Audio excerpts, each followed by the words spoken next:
కానీ ఈ శాసనసభ గత సంవత్సరం కావచ్చు, ఈ సంవత్సరం కావచ్చు, రోజు రోజుకు దిగజారిపోతా ఉంది.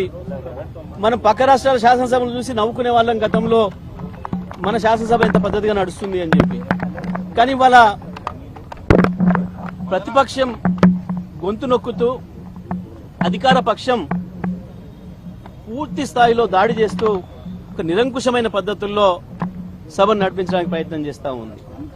ఇవాళ ముఖ్యమంత్రి గత చరిత్రలో ఎక్కడ కూడా, భారతదేశ చరిత్రలో ఏ శాసనసభలో ఏ ముఖ్యమంత్రులు మాట్లాడినటువంటి అసభ్యమైన పదజాలాన్ని ఉపయోగిస్తుంటే కూడా స్పీకర్ గారు ఊరికేనే మౌనంగా చూస్తుండిపోతా ఉన్నారు.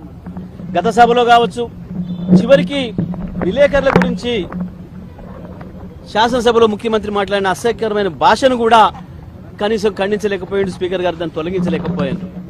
ముఖ్యమంత్రికి అంత దిగజారి మాట్లాడుతున్నాడు. ఇవాళ కూడా చివరికి ఎక్కడి దశకు వచ్చింది అంటే, స్పీకర్ గారు మా శాసనసభ్యులు, సీనియర్ శాసనసభ్యులు మాట్లాడితే కూడా మీరు ముఖ్యమంత్రిని విమర్శిస్తే నేను మీకు అవకాశం ఇయ్యాను, మీకు మైక్ ఇయ్యను అని చెప్పే దగ్గరికి పోయింది. అంటే స్పీకర్ గారు సభ నడిపే విధానాన్నే మర్చిపోతున్నారు. వాస్తవానికి స్పీకర్ ప్రతిపక్షాల యొక్క కేటెక్ చేయాల్సిన బాధ్యత, వాళ్ళను చూసుకోవాల్సిన బాధ్యత స్పీకర్ గారిది.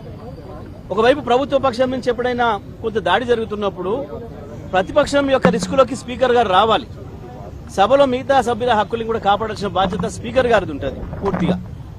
కానీ చాలా విచిత్రంగా ఇవాళ మా వైపు నుంచి ఎటువంటి ప్రొవొకేషన్ లేదు. క్వశ్చన్ అవర్ అనేది పెడితే చరిత్రలో ఎప్పుడు కూడా లేదు. ఇప్పటి వరకు మొత్తం శాసనసభ రికార్డులు తీయండి, ఆంధ్రప్రదేశ్ చరిత్రలో కావచ్చు, తెలంగాణ ఏర్పడిన తర్వాత ఒకే క్వశ్చన్ మీద 2 గంటలు మాట్లాడడం అనేది, క్వశ్చన్ అనేది ఒక ప్రశ్న, దానికి ఒక ఆన్సర్, ఒక వాక్యం 2 వాక్యాలు లేదా ఒక 5-6 వాక్యాలలో అయిపోతుంది.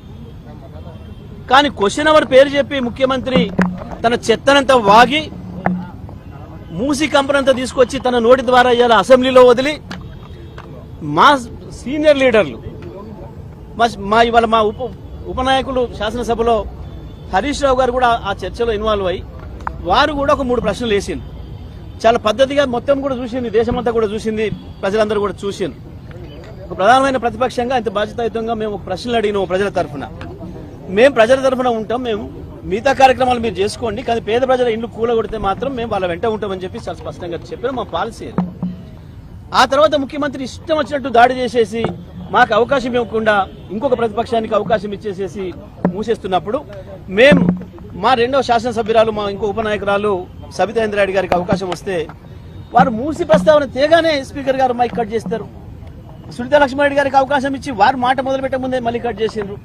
మా ఇంకో డిప్యూటీ లీడర్ గారు తలసాని శ్రీనివాస్ యాదవ్ గారు, సీనియర్ నాయకులు, వారు మాట్లాడి ఇది పద్ధతి కాదు, శాసనసభను ఇట్లా నడిపితే ఎట్లా, మా సభ్యులు ఒక్క మాట కూడా అనలేదు, ముఖ్యమంత్రి గారు వారి ఇష్టం వచ్చిన పద్ధతుల్లో మాట్లాడినరు, ఇది సరైనది కాదు అని చెప్పి వారు మాట్లాడుతుంటే వారు మైక్ కట్ చేసారు. చివరికి మళ్ళీ మేమందరం డిమాండ్ చేస్తే హరీష్ రావు గారికి మైక్ ఇచ్చి దాన్ని కూడా కట్ చేసేసి మీరు ముఖ్యమంత్రి విమర్శ చేస్తే నేను మైక్ ఇవ్వను అని చెప్పి మాట్లాడితే అసలు ఇది మన ప్రజాస్వామ్యమేనా, సభ నడిపే విధానమేనా? ఇది ముఖ్యమంత్రిని విమర్శించకపోతే ముఖ్యమంత్రి డబ్బా కొట్టడానికి వస్తుందా ప్రతిపక్షం ఎక్కడన్నా? ప్రతిపక్షానికి స్పీకర్ గారు నిర్దేశిస్తాడా ఏం మాట్లాడాలో? ముఖ్యమంత్రిని పొగుడుతూ మాట్లాడమని స్పీకర్ గారు రాసిచ్చింది చదవడానికి వస్తుందా సభకి ఎక్కడైనా ఎవరైనా ప్రతిపక్షం? కనీస విలువలు లేకుండా, కనీస సాంప్రదాయాలు లేకుండా, సభను నడిపే విధానమే లేకుండా, ఇవాళ ఒక నిబంధనలు అనేవి లేకుండా ఇష్టారాజ్యంగా స్పీకర్ గారు సభను ఏదైతే నడుపుతున్నారో మేము ఆ స్పీకర్ గారి వైఖరికి నిరసనగా, ఇవాళ ముఖ్యమంత్రి మాట్లాడిన ఆ ఘోరమైన భాషకు నిరసనగా, ఆయన కంపు భాషకు నిరసనగా మేము ఈరోజు సభను బైకాట్ చేసి రావడం జరిగింది. తప్పకుండా ఈ పద్ధతి ఇలాగే కొనసాగితే సభను ముఖ్యమంత్రి స్పీకర్ గారు ఒకరే నడుపుకోవాల్సి వస్తుంది తప్ప మిగతా వాళ్ళు రారు. ఇది ప్రజాస్వామ్యంలో జరగాల్సిన విధానం కాదు. ఇప్పటివరకు భారతదేశంలో ఏ సభ చరిత్రలో కూడా ఈ రకంగా ఒక స్పీకర్ రూలింగ్ ఇచ్చే పద్ధతి ఉండదు. ముఖ్యమంత్రి గారిని పొగడండి, మీరు ముఖ్యమంత్రి విమర్శిస్తే నేను అవకాశం ఇవ్వమని చెప్పడానికి స్పీకర్ గారికి అటువంటి అవకాశమే లేదు, ఏ నిబంధనలలో కూడా లేదు. కానీ నిబంధనలు ఏమీ లేవు, మా ఇష్టం వచ్చి నడుపుతాం, మేము ఏం చెప్తే కదా ఇక్కడ అనుకుంటే మాత్రం కరెక్ట్ కాదు. స్పీకర్ గారు కూడా నిబంధనలే ఉంటాయి, శాసనసభ నడపడానికి నిబంధనలు ఉంటాయి, తప్పకుండా నిబంధనల ప్రకారమే నడవాలి. సభలో అందరి సభ్యులకు సమాన హక్కులు ఉంటాయి, వాళ్ళ హక్కుల్ని కాపాడాల్సిన బాధ్యత మాత్రమే స్పీకర్ గారికి ఉంటుంది. ఈ విషయాలు కూడా మర్చిపోయి ఏకపక్షంగా ప్రభుత్వానికి సపోర్ట్ చేస్తూ ఏదైతే స్పీకర్ గారు ఇవాళటువంటి మాటలు మాట్లాడినరో మేము దాని నిరసనగానే మేము ఈ రోజు సభను బాయ్కాట్ చేసి రావడం జరిగింది.